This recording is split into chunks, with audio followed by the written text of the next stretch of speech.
I want you to read this and take notice of the sequential timeline of events that occur at the return of Christ. Mark chapter 13, verse 24.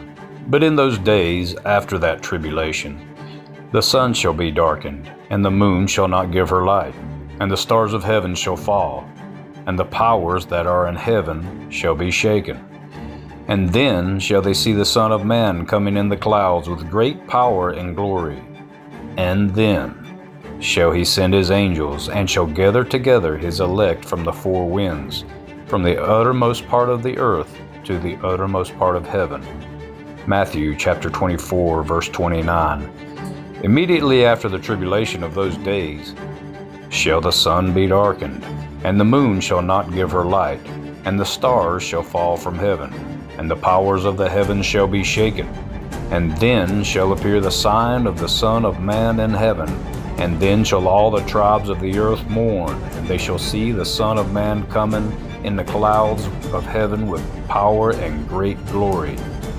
And he shall send his angels with a great sound of a trumpet, and they shall gather together his elect from the four winds, from one end of heaven to the other.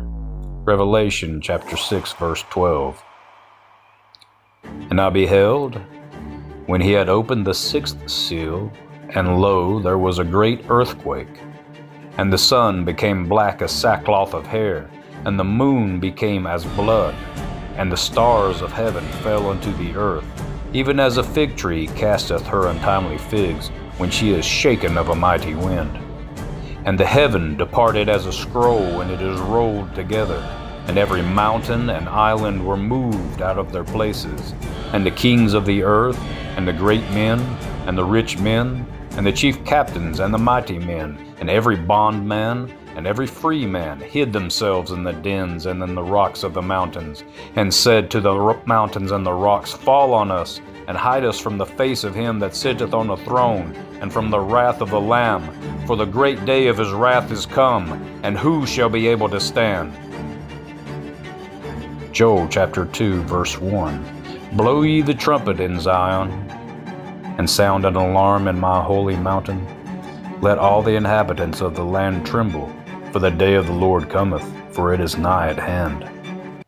Verse 11.